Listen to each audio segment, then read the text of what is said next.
Hello friends, good morning, happy new year. அனைவருக்கும் புத்தாண்டு வாழ்த்துக்கள். இந்த வருஷம் அனைவரும் ஹெல்த்தியாக இருப்பதற்காக இறைவனிடம் வேண்டிக் கொள்கிறேன். உடல் நலத்துடனும் ஆரோக்கியத்துடனும் இருக்க வேண்டும்.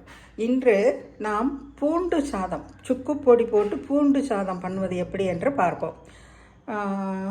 அதுக்கு தேவையான சாமான்கள் பூண்டு, உரிச்ச பூண்டு, மிளகு, ஜீரகம். இது ரெண்டும், மிளகு ஒரு ஸ்பூன் எடுத்திருக்கேன், ஜீரகம் 1 ஸ்பூன் எடுத்திருக்கேன், அப்புறம் கருவேப்பிலை உதுத்து எடுத்து வச்சுருக்கேன்.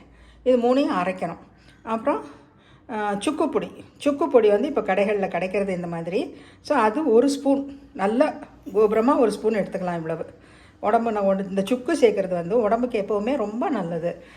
இந்த குளிர்காலத்துக்கு ஜலதோஷம் பிடிக்காமல் இருக்கும், வயிற்று உபாதைகள்லாம் நல்லா தீர்க்கும், வாயு தொல்லைகளுக்கு ரொம்ப நல்லது.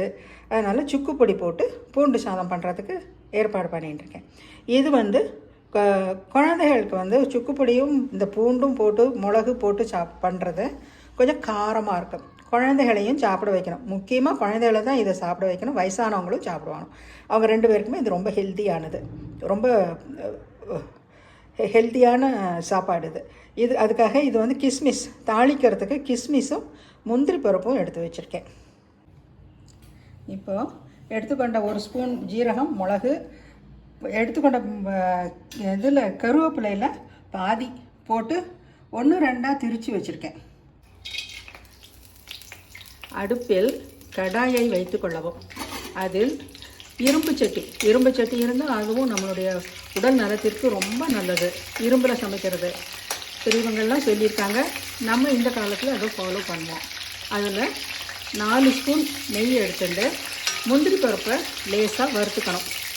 முந்திரி பருப்பை வறுத்துட்டு முந்திரி பருப்பு முக்கால்வாசி வறுந்ததும் இந்த கிஸ்மிஸ் பழம் இருக்கு இல்லையா, அதையும் போட்டு லேசாக வறுத்து எடுத்து வச்சுக்கணும். இப்பொழுது நம்ம உரித்து வச்ச பூண்டையும் நெய்யில் போட்டு அதே 4 ஸ்பூன் நெய்யில் நம்ம முந்திரியும் கிஸ்மிஸும் வறுத்தோம் இல்லையா, அந்த நெய்யிலேயே முந்திரி கிஸ்மிஸை தனியாக எடுத்து வச்சுடணும். அதுக்கப்புறம் அதில் அந்த பூண்டை போட்டு நல்லா வறுக்கணும். தேவையான இன்னும் கொஞ்சம் நெய் விட்டுக்கலாம். பொன்னிறமாக வந்தவுடன் எடுக்கணும். இந்த பூண்டு வறுக்கும் பொழுது சிறிதளவு உப்பு போட்டுண்டாக்கா கொஞ்சம் நன்னாவே வறுக்க வரும். சிறிதளவு உப்பு போட்டு இதை பொன்னிறமாக வறுத்து ஒரு இதில் எடுத்து வச்சுடணும். இதையும்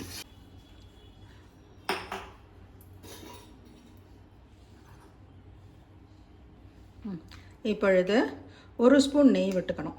அது காஞ்சிடுத்து அதில் நம்ம சொன்ன மாதிரி 1 ஸ்பூன் சுக்கு பொடி போட்டுக்கணும். 1.25 ஸ்பூன் போட்டுருக்கோம். கொஞ்சம் இதுக்கும் கூட கொஞ்சம் இருக்கட்டும்ட்டு அதில் நம்ம திரித்து வச்சுருக்கிற ஜீரகம், மிளகு, கருவேப்பிலை அது 3ஐயும் திரித்து வச்சுருக்கிற அந்த பொடி 1-2 திரிச்சா போகிறோம், வழிமூல திரிக்க வேண்டாம். அந்த பொடியையும் போட்டு நல்லா பெரட்டி கொடுக்கணும். பெரட்டி கொடுத்துட்டு இப்போ அந்த பொடியெல்லாம் வருந்ததும் நம்ம வறுத்து எடுத்து வச்சுருந்த பூண்டை போடணும். பூண்டை போட்டுட்டு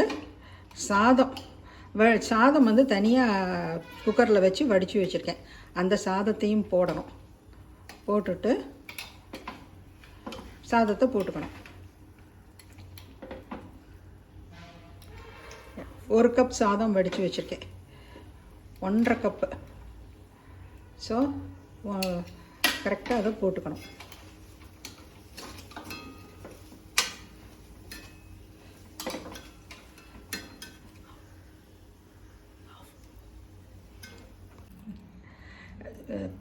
வறுத்த சுக்கு பொடி மேலே சாதத்தை போட்டு நன்றாக கலந்து, பிறகு அந்த கிஸ்மிஸ் பழம், முந்திரி வறுத்தது அதையும் போட்டு கொஞ்சம் கருவேப்பிலையும் போட்டு தேவையான அளவு உப்பு சேர்த்து நன்றாக கிளறி விடவும்.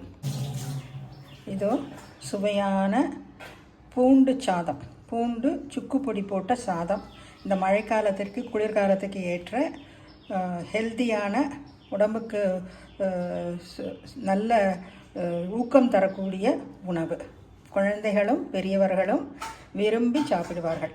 குழந்தைகள் சாப்பிடணுங்கிறதுக்காக அதுக்கு மேலே ப்ரெட்டை வறுத்து வச்சுருக்கேன். ப்ரெட்டை சாப்பிடும்போது குழந்தைகள் பிளேட்டில் அதையும் சேர்த்து போடலாம். இதற்கு சுவையான சைட் டிஷ் வந்து பீட்ரூட் போட்டு பொரியல். பீட்ரூட் பொரியல் வந்து இந்த காரத்துக்கு இது கொஞ்சம் ஸ்வீட்டாக இருக்கும், அது கொஞ்சம் காரமாக இருக்கும், இது கொஞ்சம் நல்லாயிருக்கும். ஸோ இதில் எல்லாத்தையும் சேர்த்து நீங்கள் சாப்பிட்டு இனிதே சுவையான இந்த பீட்ரூட் இதை சாப்பிட்டு உங்களுடைய கமெண்ட் பாக்ஸ்களில் எழுதவும். நன்றி.